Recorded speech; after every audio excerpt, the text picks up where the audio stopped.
یہ دیا انہوں نے ریلیف، انہوں نے یہ دیا ہے، انہوں نے کہا کہ آپ پیٹرول کے اوپر 10% یا 10 روپے وہ آپ لگا دیں لیوی، وہاں سے جو پیسے آپ کو بچیں گے وہ فلڈ میں دے دینا، ہمیں اس سے کیا غرض، ہمیں تو ہمارے پیسے پورے چاہیے۔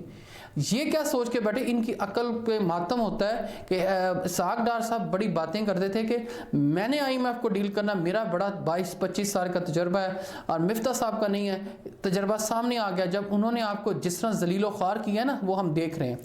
اور انہوں نے یہ کہا ہے کہ یہ 200 یا 300 یا 400 ارب کے منی بجٹ کی تیاری کریں، آپ نے یہ بجٹ دینا ہے، اس کی تیاری آلموسٹ کمپلیٹ ہے۔ یہ ہے ہمارا homework I M F کے سامنے، کہ آئی ایم ایف کے سامنے ہماری حکومت نے گھٹنے ٹیک دیے۔ ناظرین یہ جو آئی ایم ایف ہے، اگر اس نے پیسے نہ دیے تو دنیا کی جتنی فائنینشیل آرگنائزیشن ہے، اے ڈی پی ہے، ورلڈ بینک ہے یا کوئی اور بھی ہے، کسی نے ہمیں پیسہ نہیں دینا۔ ہم تو ویسے سود پہ چل رہے ہیں، قرض پہ چل رہے ہیں، ملک قرضوں میں ڈوبا ہوا ہے اور کوئی پرسان حال نہیں ہے، ان سے کوئی پوچھ نہیں سکتا۔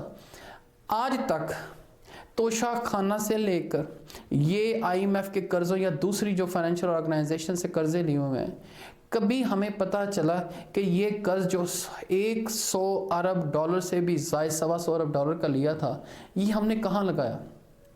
عوام کی حالت تو وہی بھوکی ننگی ہے، لائنوں میں لگ کے تو ہم آٹا لے رہے ہیں۔ مجھے وہ ویڈیو دیکھ کے بڑا دکھ ہوا۔ آپ یقین کریں ناظرین، میں سمجھا شاید وہ ویڈیو ہے کہ لوگ آپس میں کسی بات پہ جھگڑا کر رہے ہیں۔ یقین کریں ہماری عورتیں، ہمارے بچے، ہمارے بزرگ وہ آٹے کے لیے ایک دوسرے کو مار رہے تھے، ایک گٹو آٹے کے لیے، اور یہ صاف فرما رہے تھے میں اپنے کپڑے، یہ مثلا خیر کوئی ڈرامے بازی یہ بندے کرتے ہیں کہ ہم اپنے کپڑے بیچ کے آٹا دیں گے۔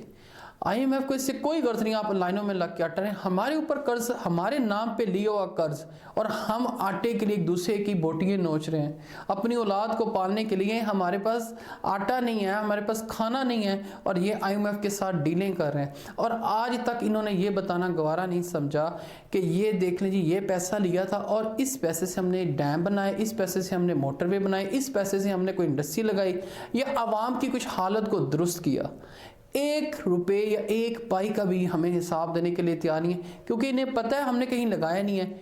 یہ الیکشن ہی ہے ناظرین، یہ الیکشن ہی ہوتے ہیں جب یہ ہم ایک دوسرے سے لڑواتے ہیں اور ہمیں کہتے ہیں ہم آپ کی حالت کو درست کریں گے، آگے ہیں باہر سے اب ہماری حالت کو درست کرنے کے لیے۔ ان کا کچھ نہیں جانا۔ ایک مذمت بھی ہوتی ہے نا، وہ بھی محل سے بیٹھ کے نہیں ہو سکتی، یا وہ بھی آپ کے فلیٹ سے بیٹھ کے نہیں ہو سکتی۔ یہ عوام کے لیے لیا گیا پیسہ یہ عوام کے پاس ہی نہیں ہے۔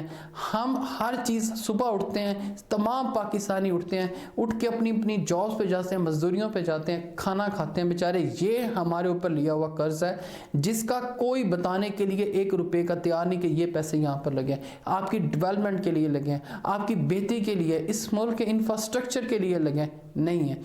ہم خود ہی سارے مل کے، جتنی ہمارے آفیسرز ہیں، سیاستدان ہیں، کوئی بھی ہے، سارے ہم مل کے جس کا جہاں بس چلتا ہے نا، اپنے گھر کو گدوں کی طرح نوچ رہے ہیں۔ یہ جیسے گد بوٹیاں نوچتے نا، ویسے اس ملک کے ساتھ ہو رہا ہے، اور ایک دوسرے کو صرف برا کہتے ہیں۔ ہم اپنے لیے نہیں یہ سوچ رہے کہ یہ ہم اپنے آپ کو ٹھیک کر لینا۔ دیکھ لے ہر بندہ جس کا جہاں ہاتھ پڑتا ہے، وہ کسی سرکاری دفتر میں، پرائیویٹ ہے، کوئی بھی آرگنائزیشن ہے، جس کا ہاتھ پڑتا ہے وہ کھا رہا ہے، اور اینڈ پہ ہمیں کہتے ہیں یار یہ دیکھیں یہ فلاں کھا کر فلاں، ایک دوسرے کے پیچھے چھپتے ہیں۔ پھر عمران خان ان کے پیچھے چھپ جاتا ہے، یہ عمران خان کے پیچھے چھپ جاتے ہیں۔ عوام کو سیدھی بات کو نہیں بتاتے۔ توشہ خانہ کی تو خیر ہے ہی بات، جب سے ہائی کورٹ نے کہا کہ وہ توشہ خانہ کا کوئی سامان لے کے بتائیں، ہم نے ویسے ہی معذرت کر لی کہ دیکھیں جی ملکوں کے ساتھ تعلقات خراب ہو جاتے ہیں۔ سر یہ ہماری نالائکی ہے، اور یہ آئے تھے تجربہ کار ہماری حکومت کو ٹھیک کرنے۔ کہاں ہیں وہ جو ہر وقت لانگ مارچ کی دھمکیاں دیتے تھے؟ پہلے سال ہی شروع ہو گئے تھے، کہاں ہیں وہ مولانا صاحب؟ نکلیں باہر کہ کہاں ہیں؟ کہیں بھی آپ کو نظر نہیں آئیں گے۔ صرف اور صرف حکومت لینی تھی اور ہمارے بچوں نے یہاں کے بیٹھنا تھا۔ نسلیں ویسے تیار ہیں ہماری نسلوں کے اوپر حکومت کرنے کے لیے۔ جب سے میں نے ہوش سنبھالا نا، یہ آئی ایم ایف کی کہانی ہم ادھر سے سن رہے ہیں، اور یہی 2-3 پارٹیاں جنہوں نے ہمیں سنانی شروع کی ہیں، وہ کہتا وہ کھا گیا، وہ کہتا وہ کھا گیا۔ ایونچولی ہوا کہ عوام ویسی کی ویسی ان کی حالت نہ درست کر سکے۔ ناظرین اگلے ٹاپک کی طرف آتے ہیں کہ چند دن سے آپ دیکھ رہے ہیں کہ کچھ لوگوں کی بہت گرفتاری ہوئی ہیں، اس میں صحافی حضرات ہیں، جس میں پولیٹیشنز ہیں۔ ان میں سب سے پہلی بات میں یہ کہوں گا، کیا یہ سیاستدان، صحافی یہ ملک دشمن ہیں؟ یہ دہشت گرد ہیں، غدار ہیں، کیا ہیں؟ جس طریقے سے ہمارے ساتھ یہ ان کے ساتھ بیہیو کیا جا رہا ہے، ویسے یہ ہمارے لیے لمحہ فکریہ ہے۔ ہم لوگ کر کیا رہے ہیں؟ ہم انہیں سبق سکھا رہے ہیں، ہمارے حکمران ایک دوسرے کو سبق سکھا رہے ہیں، اور پھر اسی دلدل میں پھنستے ہیں۔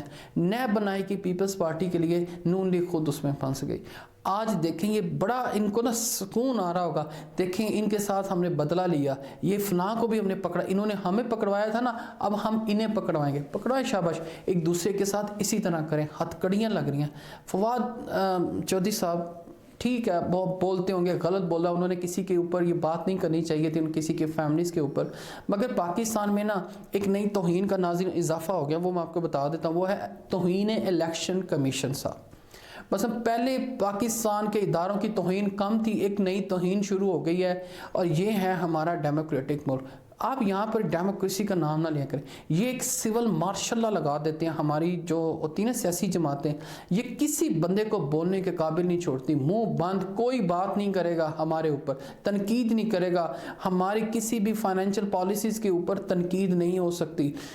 یہ نئی توہین شروع ہو گئی ہے، وہ ہے توہین الیکشن کمیشن۔ جناب وہ ہمارے چیف الیکشن کمیشنر راجہ سکندر سلطان صاحب، انہیں منشی کہا گیا تھا تو بڑی توہین محسوس ہوئی، مگر میں قطعاً نہیں یہ کہوں گا کہ کسی کی فیملی کو ڈرانا دھمکانا، دس از ایبسولوٹلی بیڈ، میں اس بارے میں نہیں بات کروں گا، یہ ٹھیک نہیں ہے۔ مگر جس طریقے سے فواد چودھری صاحب ایک سابق جسٹس کے بیٹے ہیں، بھائی وکیل، خود بھی وکیل، سب کچھ، ہتھ کڑیاں لگائی گئی۔ اس ہتھکڑیوں سے بڑھ کر کیا کیا گیا؟ ان کے منہ کے اوپر کپڑا ڈال دیا گیا، کس لیے؟ کہ جی یہ دہشت گرد ہیں۔ جس طریقے سے انہیں لایا گیا، دھکے مارے ہیں، جو بھی کر رہے ہیں، بس یہ کوئی وے ہے کسی کو عدالت میں پیش کرنے کا؟ اور اس کے ساتھ ساتھ آپ نے عمران ریاض خان صاحب کو گرفتار پھر کر لیا، وہ تو عدالت نے بری کر دی۔ یار کوئی بات ہوتی ہے ہر چیز کی۔ تیسرا بندہ شیخ رشید صاحب بات بہت خوبصورت کرتے ہیں کہ ہتھ کڑیاں ہمارا زیور ہے اور جو جیلیں ہیں وہ ہمارا سسرال ہے۔ میں ان کے اس باڈی لینگویج سے بہت امپریس ہوا ہوں، اور وہ کیا ان کا سٹائل تھا، سگار تھا ان کے پاس اور ہتھ کڑی تھی اور ہاتھ اوپر تھے، یہ ہوتی باہمت مرد کی نشانی۔ اس طرح نہیں، ہمیں کھانا نہیں اچھا دیا گیا جیلوں میں، ہمیں فلاں جگہ پہ ہمیں مچھر نے کاٹ لیا تھا، ہماری مووی بنا لی تھی، مگر اگر آپ کے پاس ہے تو پھر ٹھیک ہے، آپ بھگتیں، کوئی مسئلہ نہیں، یہ وقت آ جاتے ہیں انسان کے اوپر، کریں۔ مگر اس ہتھ کڑی کی بات کے اوپر ناظرین، یہ نا ہتھ کڑیاں صرف چند لوگوں کو لگی۔ کیسے؟ وائس چانسلرز کو لگی۔ ان وائس چانسلر مجاہد کامران صاحب جو پنجاب یونیورسٹی کے تھے، اس کے ساتھ ساتھ ڈاکٹر اکرم چودھری صاحب جو وی سی تھے سرگودا کے، انہیں لگی، اور ایک ڈاکٹر جاوید صاحب تھے، وہ ہارٹ اٹیک سے فوت ہو گئے، وہ لاہور میں تھے، ان کے پاس سے کیمپس ہے یونیورسٹی کا۔ ان سب کو ہتھ کڑیاں لگی، یہ اساتذہ کرام تھے، انہوں نے ہزاروں یا لاکھوں لوگوں کو پڑھایا ہوگا، مستفید ہوئے ہوں گے، مائنس پلس ہونا، کسی کے اوپر الزام ہونا، مگر ان کی جس نہ تذلیل کی گئی نا، آج سارے اس تذلیل سے ہم گزر رہے ہیں۔ ہم سب، ہمارا معاشرہ جو استادوں کو ہتھ کڑیاں لگا کے لے کے آ رہا تھا، کیوں نہیں ہتھ کڑی لگی شہباز شریف صاحب کو، نواز شریف صاحب کو، رانا ثناء اللہ صاحب کو، عمران خان صاحب کو کیوں نہیں ہتھ کڑی لگی؟ جب زیبا چودھری والی بات ہوئی تھی، جب وہ توہین جج ہوئی تھی، انہیں ہتھ کڑی کیوں نہیں لگائی؟ اگر آپ نے چند لوگوں کو محسوس کیا ہوا کہ ان کو ہتھ کڑیاں نہیں لگنی، باقی سب کو ہتھ کڑیاں لگیں گی، کیوں؟ یہ ہمارا نظام قانون ہے، اور جس طرح آپ انہیں پیش کر رہے ہیں، جس طریقے سے آپ نے انہیں پیش کیا، یہ انتہائی بری بات تھی کہ آپ کے پارلیمنٹرین ہیں، پولیٹیشنز ہیں، اور یہ آپ ان کی تذلیل کر رہے ہیں، اور اوپر سے ہم خوش ہو رہے ہیں۔ یہ مکافاتی عمل ہے، آج ان کے ساتھ ہے، کل ہمارے ساتھ بھی ہو جائے گا، یا کسی اور کے ساتھ بھی ہو جائے گا۔ پاکستان اس وقت دہشت گردی کی سخت لپیٹ میں، جو ہمارے بیچارے پولیس والے پشاور میں شہید ہو گئے نا، جا کے ان سے پوچھیں، ان ماؤں کو، ان بیٹیوں کو، ان بچیوں کو، جن کے لواحقین، ان بیوہ کو، جن کے پیارے جان سے چلے گئے۔ یہاں ہمیں ہنسنے کھیلنے سے کوئی فرصت نہیں۔ میں ٹاک شو دیکھ رہا تھا ٹی ویز کے، ہنس کھیل رہے ہیں، شگل ہو رہا ہے یہاں پر، کچھ گھنٹے گزرتے نہیں ہیں، ہم اپنی طبیعت دکھانا شروع کر دیتے ہیں۔ سنی اتنا سانحہ ہو گیا، اتنا بڑا سانحہ ہو گیا، اور ہم ہنس رہے ہیں۔ ہمارے پاس کیا ہوتی؟ مذمت اور کچھ نہیں۔ اور وزیر اعظم صاحب وہاں بیٹھ کے بجائے